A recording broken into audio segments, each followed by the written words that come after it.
Welcome to the channel physics made easy. हम लोग nuclei topic discuss कर रहे हैं। देख भी चुके हैं कि रेडियो एक्टिविटी क्या है, emission of alpha beta particles and gamma rays. तो ये रेडियो एक्टिविटी जो है वो कब तक होगी? जब तक जो एलिमेंट है वो स्टेबिलिटी न गेन कर ले, है ना। तो रेडियो एक्टिविटी के लॉज क्या हैं? जो डीके होगा वो कब तक होगा, उसके लिए हम डीके कांस्टेंट कैसे जानेंगे? एवरेज लाइफ टाइम क्या है किसी भी रेडियो एक्टिव सैंपल का? हाफ लाइफ टाइम क्या है? आज इन्हीं सब विषयों पे चर्चा करेंगे कि हाँ, रेडियो एक्टिविटी प्रोसेस में रेडियो एक्टिविटी के लॉज क्या हैं। तो वीडियो को शुरू से आखिरी तक देखिएगा और हाँ, चैनल ज़रूर सब्सक्राइब कीजिए। तो सबसे पहले तो ये जान लें कि रेडियो एक्टिविटी प्रोसेस में अल्फ़ा बीटा पार्टिकल और गामा रेस का रेडिएशन तो होता है, लेकिन कब तक होगा?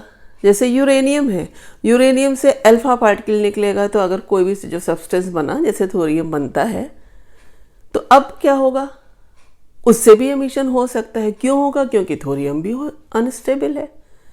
तो इस तरीके से देखा जाता है कि कैसे अल्फ़ा बीटा पार्टिकल्स किस सब्सटेंस से कब तक निकलेंगे। कब तक? जब तक last stable element, heaviest stable element है लेड, वहाँ तक न पहुँच जाए रेडियो एक्टिव डीके होते होते।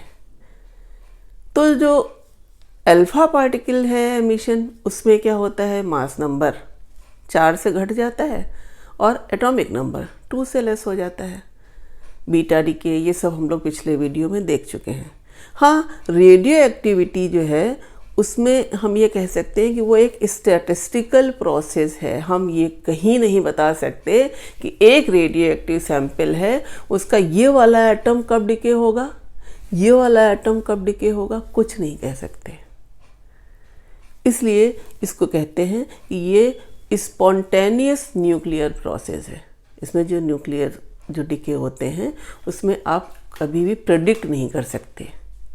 दूसरी चीज़ क्या है कि हम इसमें रेडियो एक्टिविटी जो डीके हो रहा है जिस रेट से, उसको हम टेम्परेचर से, प्रेशर से या कोई फिज़िकल कंडीशन चेंज करके हम उसे एक्सीलरेट नहीं कर सकते, उसके रेट ऑफ डीके को बढ़ा नहीं सकते, ना घटा सकते हैं, क्योंकि ये न्यूक्लियर प्रोसेस है।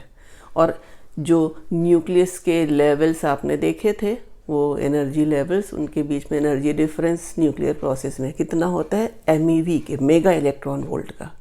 तो रेट ऑफ रिएक्शन को चेंज कर पाने के लिए MEV के ऑर्डर की एनर्जी आप जनरली कोई भी सप्लाई नहीं कर सकता है लेबोरेटरी मेथड में। ऐसा नहीं हो सकता कि हम MEV की एनर्जी सप्लाई करके न्यूक्लियर प्रोसेस के रेट ऑफ रिएक्शन को हम चेंज कर दें।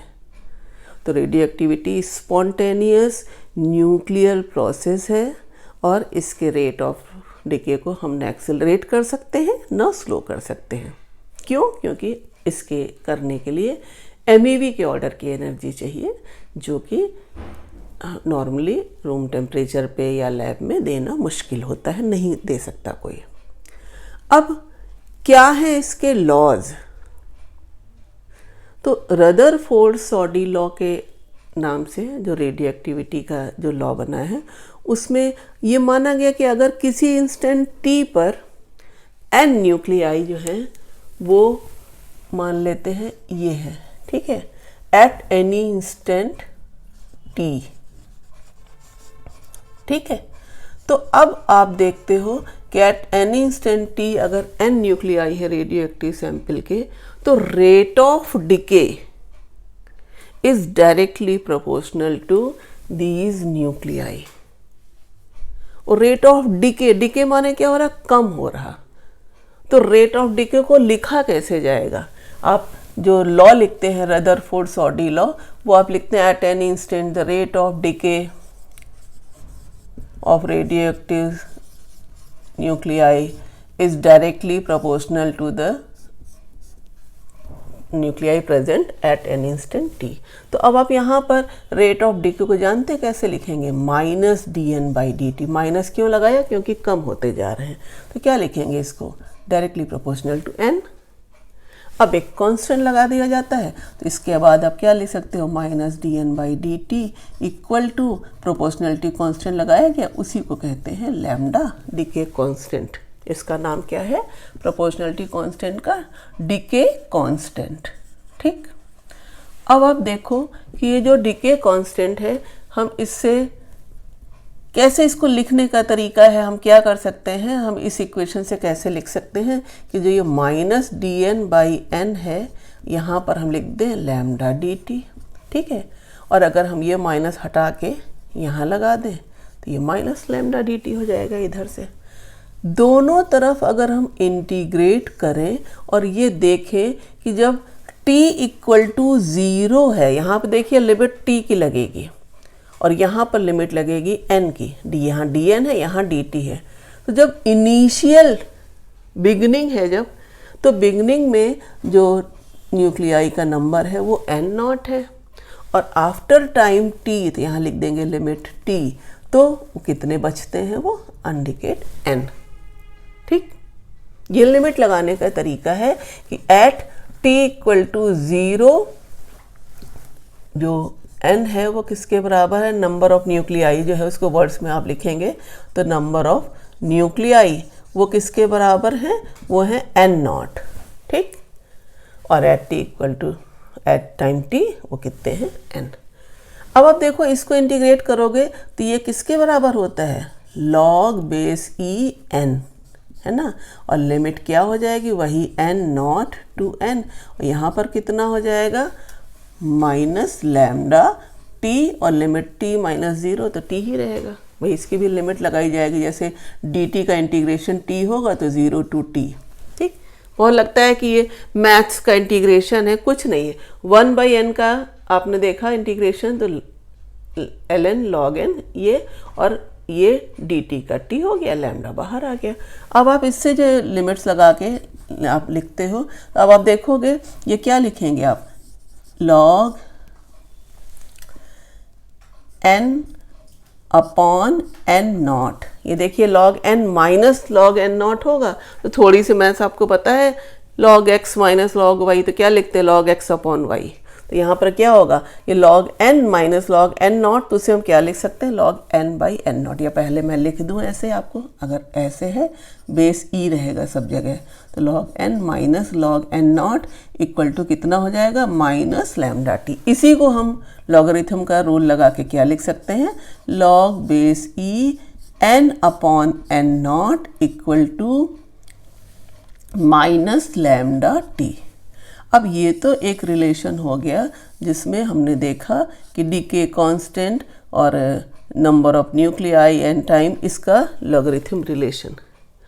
अगर आपको ये लॉग में नहीं चाहिए तो क्या होता है, हम इसको लॉग हटा के कैसे लिख सकते हैं, वो भी थोड़ी सी मैथ्स जाननी पड़ेगी कि हम इसको दूसरे वे में कैसे लिख सकते हैं, कि अगर इसका एंटी लॉग लिया जाए तो इधर से तो लॉग हट जाएगा, कितना बचेगा, n अपॉन n नॉट, और यहाँ एक टर्म आएगा एक्सपोनेंशियल जिसे कहेंगे, तो ये क्या होता है, e to the power minus lambda T.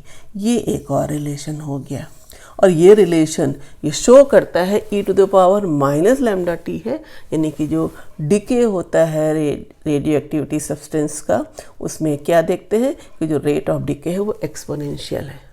Exponential का मतलब शुरू में ज़्यादा है, उसके बाद धीरे धीरे घटने लगते, कंटिन्यूस डिक्रीज होता है। ये कैसे आप बताएंगे कि रेडियो एक्टिव डिके जो है एक्सपोनेंशियल है, तो आप ये फार्मूला बता दीजिए। तो ये तो हो गया कि रेडियो एक्टिविटी का लॉ क्या है। अब आइए जानते हैं कि क्या है डीके कांस्टेंट। आइए अब देखते हैं डीके कांस्टेंट क्या होता है। हमने ये दो डेरिवेशंस अभी रेडियो एक्टिविटी लॉज में देखे, रदरफोर्ड सॉडी लॉ में। अब देखिए डीके कांस्टेंट को लैम्डा से शो करते हैं, तो इसको डिफाइन कैसे करते हैं वो याद रख लीजिए कि जो लैम्डा है डीके कांस्टेंट, ये उस टाइम इंटरवल का या उस टाइम का रेसिप्रोकल है जितने टाइम में जो अनडिकेड नंबर ऑफ एटम्स होते हैं वो 36.8% होते हैं इनिशियल नंबर ऑफ एटम्स के। बस ये डेफिनेशन आपको याद रखनी है।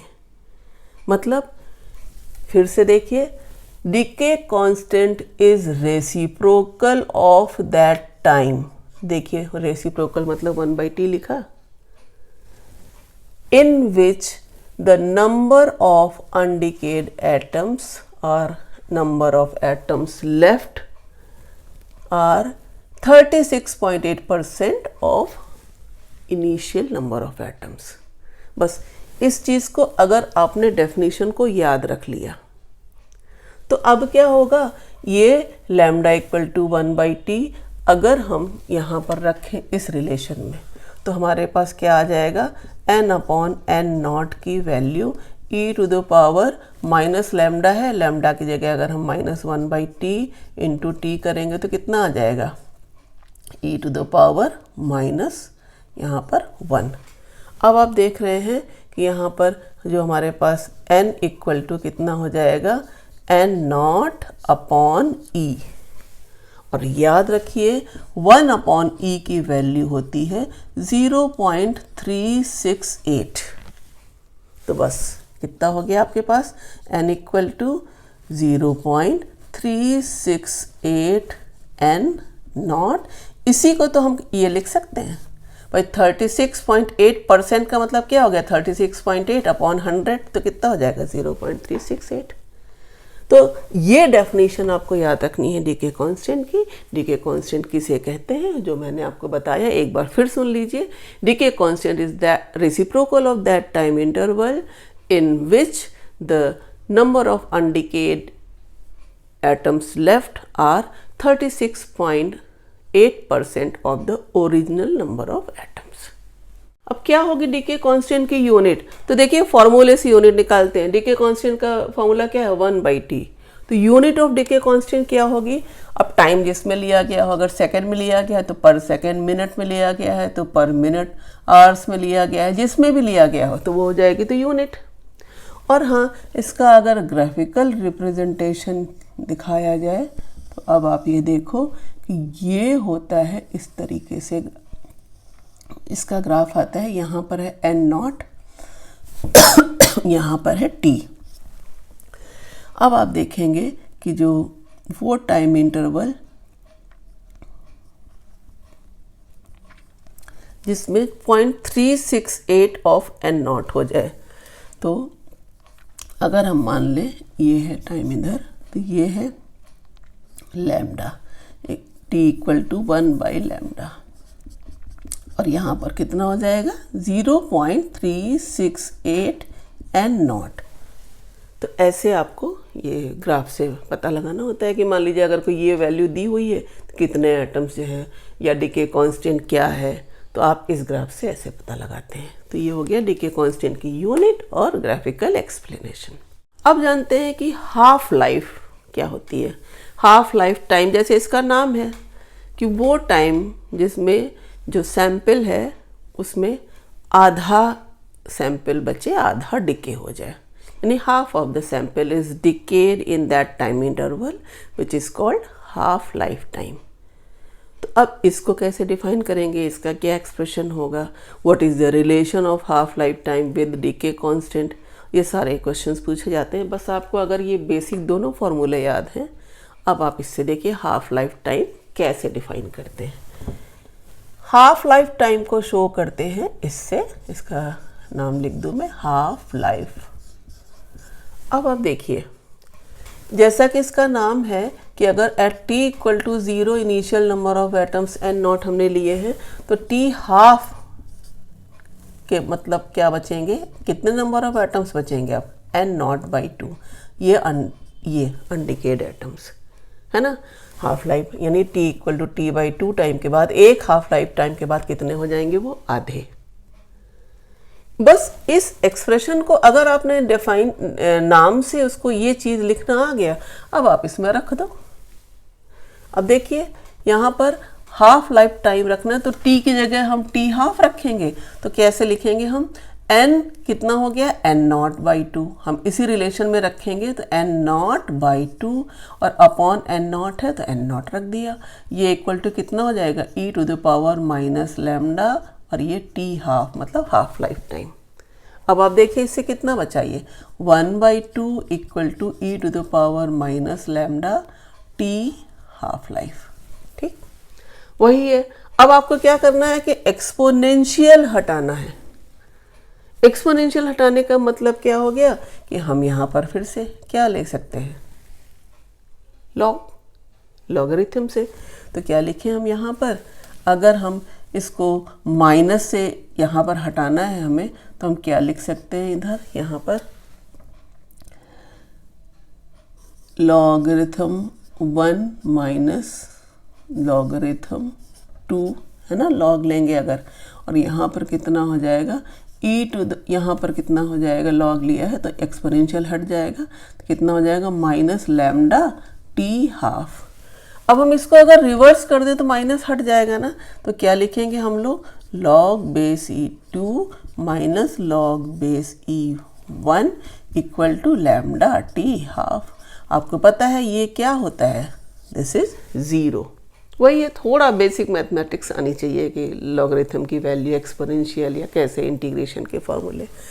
इसकी वैल्यू होती है 0.693 और इसकी वैल्यू तो हो गई 0, तो यहाँ किसके बराबर हो गया, लैम्डा टी हाफ। इससे हाफ लाइफ टाइम किसके बराबर आ गया, 0.693 अपॉन लैम्डा। यही है relation between decay constant and half life time. तो एक तो आप ये याद रखें। दूसरा इंटरेस्टिंग फैक्ट जो कभी कभी न्यूमेरिकल में आपको ओरल ही बता देना होता है, जैसे कोई आपसे पूछे कि एक रेडियो एक्टिविटी में जो उसका रेडियो एक्टिव सैंपल है वो 5 दिन में आधा होता है डिके, तो 10 दिन में कितना डिके होगा। गलती से ना कभी को पूरा हो जाएगा 5 दिन में आधा, अगला आधा अगले 5 दिन में, नहीं ना। हाफ लाइफ टाइम का मतलब है कि जितना भी सैंपल है उसका आधा डिके होगा। तो अगर जो n0 है, n0 का n0/2 तो बचा ना, अब जो बचा है उसका आधा ना, तो कितना डिके होगा अगले हाफ लाइफ में, n0/2 का आधा यानी n0/4, फिर उसका आधा n0/8। तो यही तो है ना एक्सपोनेंशियल डिके। तो अब इसको, ये रिलेशन तो आपने याद रखा। दूसरा रिलेशन आप कैसे इसी बात को कह सकते हो जो मैंने अभी आपको बताई कि अगर आफ्टर 1 हाफ लाइफ जो कितना सैंपल बचा वो कितना हो जाता है n0/2, है ना। फिर आफ्टर 2 हाफ लाइफ्स तो कितना हो जाता है n0/2 इंटू 2। तो अगर मैं इसको लिखूं 2 टू द पावर 1 रहेगा तो वही, तो यहाँ पर 2 इंटू 2 को 2 की पावर 2 लिख सकती हूँ ना। ठीक इसी तरीके से अगर मैं लिखूँ आफ्टर 3 हाफ लाइफ्स तो कितना बचेगा n इक्वल टू, तो आप वैसे लिखोगे n0 अपॉन इसका भी हाफ, यानी हाफ का मतलब 2 की पावर एक और बढ़ जाएगी तो कितना हो जाएगा 2 की पावर 3।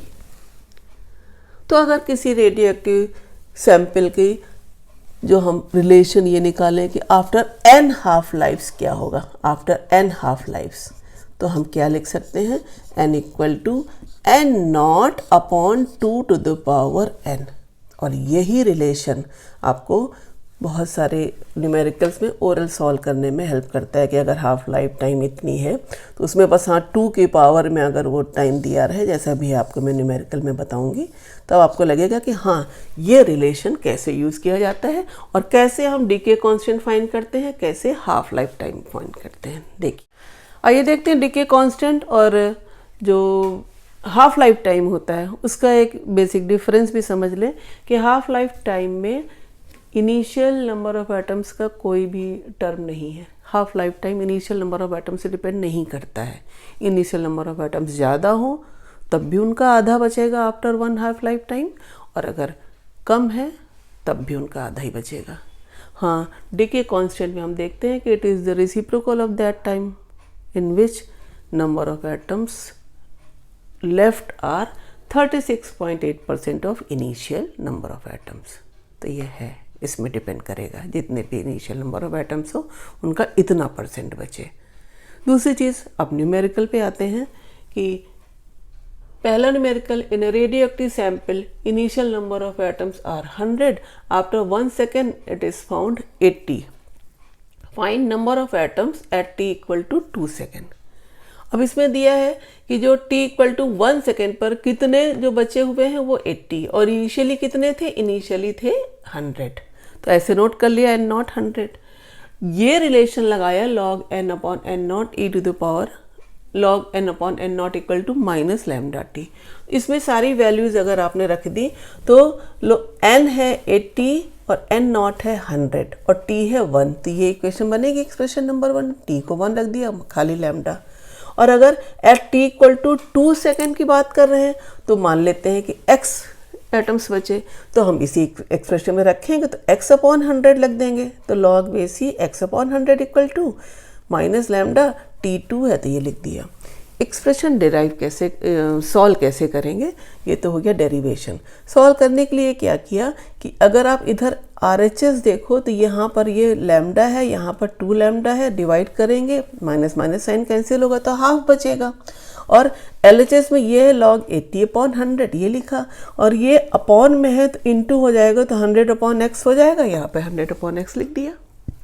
अब क्या होगा, ये 2 अगर आप इधर लाओगे तो ये 2 log 8/10 लिखेंगे। 80 से क्या करेंगे, 1 1 0 यहाँ से कैंसिल हो गया, और ये उधर ही अगर हम ले जाएं तो x अपॉन 100 ऐसे लिखेंगे ना, रिवर्स करके इक्वल टू साइन के उस तरफ ले जाने पे। क्यों ऐसे लिखा गया, उसका लॉगरिथम में आपने देखा है कि अगर हम log में 8/10 के पहले अगर ये 2 लिखा, 2 log बेसी 8/10 है, जिसको हम 8/10 का होल स्क्वायर लिख सकते हैं ना, और ये है log 8/10 का होल स्क्वायर, ये है log x/100। तो यहाँ पर हम दोनों को कंपेयर कर सकते हैं, थोड़ा लॉगरिथम आना चाहिए।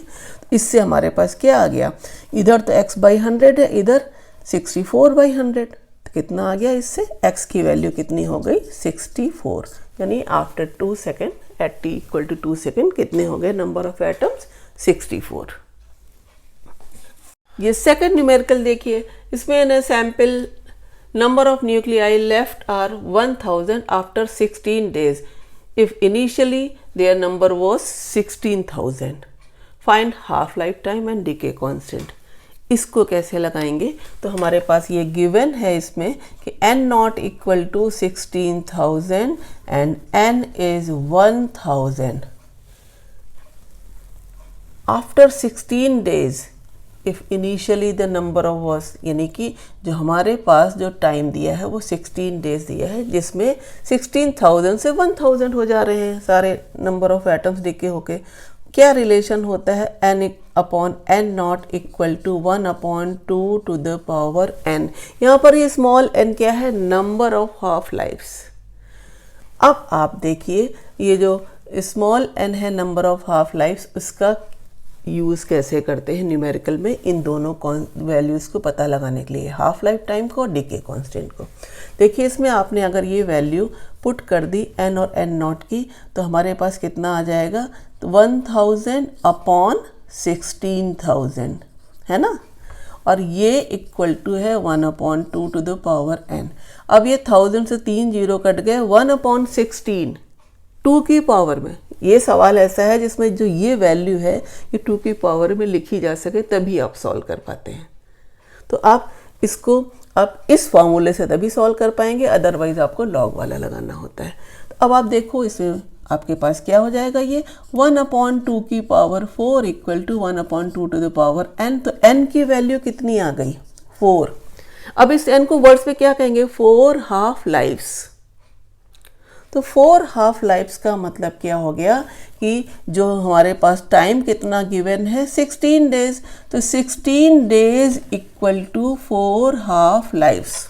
एक हाफ लाइफ है t हाफ, तो 4 हाफ लाइफ्स। इससे हमारे पास हाफ लाइफ टाइम कितना आ गया, 4 डेज, 16/4 हो जाएगा। अब जब ये 4 आ गया तो लैम्डा डिके कांस्टेंट कितना होता है, 0.693 अपॉन ये 4। तो इतना आपने सॉल्व कर लिया, इतने क्या हो जाएगा, डेज इनवर्स। ऐसे सॉल्व करते हैं डिके कांस्टेंट और हाफ लाइफ टाइम। ये जो ग्राफ है वो हाफ लाइफ टाइम के लिए भी कभी कभी आपको आना चाहिए। तो वो ऐसे बनाया जाता है कि अगर यहाँ पर हम टाइम ले लें और यहाँ पर ऐसे ग्राफ ये शुरू हो रहा है इस तरीके से, ठीक है। ये इनिशियल नंबर ऑफ एटम्स है n0, ये पूरा है n में ग्राफ। तो एक हाफ लाइफ टाइम में n0 से कितना हो जाता है, n0/2। तो इस एक्सिस में जहाँ n0 है उसका मिड पॉइंट पर आपके पास क्या आएगा, वो n0/2, और मिड पॉइंट पर जो टाइम लग रहा है वो आप देखेंगे वही है एक हाफ लाइफ टाइम। फिर दूसरा कैसे होगा, इसका मिड पॉइंट मतलब n0/4, इसका भी हाफ, तो वो कैसे दिया रहेगा, यहाँ पर आपके पास ये 2t½ तो कभी कभी इसमें वैल्यूज़ दी होती हैं तो आपको मान लो पढ़ना हो तो आप कैसे निकालोगे, इसका भी हाफ करेंगे तो वो कितना टाइम बाद आएगा, तो ये इक्वल इंटरवल पे वैल्यूज़ लिखी रहती हैं, तो आप ऐसे पता लगाते हो कि हाफ लाइफ टाइम और n0 के क्या रिलेशन, मतलब आप कितने नंबर ऑफ अनडिकेड एलिमेंट्स एटम्स बचेंगे आफ्टर कितने हाफ लाइफ्स।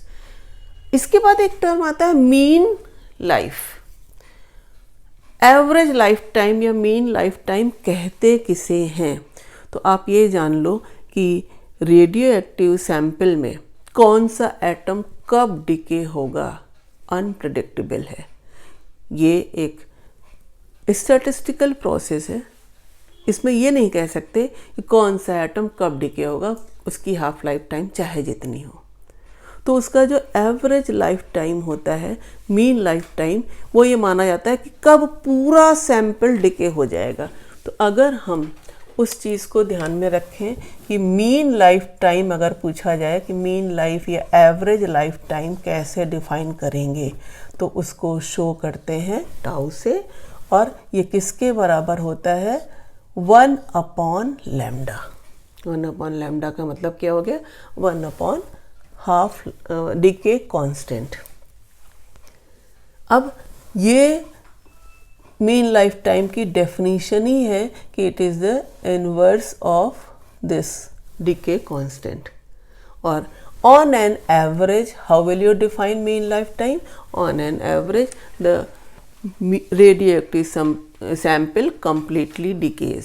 इसको ये मान लेते हैं कि अगर t = 0 पर नंबर ऑफ एटम्स n0 थे और t = पे वो नंबर ऑफ एटम्स कितने हो जाएं, हमारे पास 0, तभी तो मानेंगे ना पूरा डिके हो गया। तो ये होता है कि average half mean life time कितना होता है। अब आप इससे अगर इसकी जो 1/λ से दिया जाता है, तो इसको अगर आप रखेंगे 1/λ की वैल्यू तो 0.693/t½ होता है। तो अगर हम t½ ऊपर रख देंगे तो ये कितना हो जाएगा आपके पास, दिस इज़ ऊपर चला जाएगा ये t½ और 1/0.693 की वैल्यू होती है 1.443 t½ तो नॉर्मली ये देखा जाता है कि जो average half life, average mean time होता है या एवरेज लाइफ टाइम, वो ग्रेटर देन है हाफ लाइफ टाइम से, है ना। ये हाफ लाइफ टाइम का कितना है, 1.433 टाइम्स ज़्यादा है। ये हो गया मीन लाइफ टाइम। अब आइए जानते हैं एक्टिविटी ऑफ द सैंपल किसे कहते हैं। ये एक्टिविटी वही रेडियो एक्टिविटी है कि rate of decay of a sample, किसी भी रेडियो एक्टिव सैंपल का जो रेट ऑफ डिके होता है उसी को एक्टिविटी से डिनोट करते हैं, उसका सिंबल है R। तो जैसे एक्टिविटी को डिफाइन करना है तो आप क्या बताते हो, the rate of decay of a radio active sample. अब इसमें हम इसको लिखेंगे कैसे, इसका सिंबल तो R है, तो हम रेट ऑफ डिके हमने तो पढ़ा हुआ है अभी जो रदरफोर्ड-सॉडी लॉ में रेट ऑफ डिके किससे डिनोट किया जाता था, -dN/dt। इसका मतलब क्या हो गया, -dN/dt R के बराबर।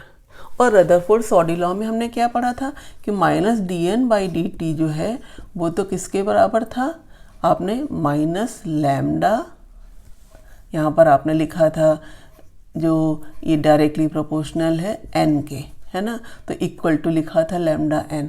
तो यानी कि ये चीज़ जो इक्वल टू λn है, इससे क्या हो गया कि R इक्वल टू कितना हो गया, λn।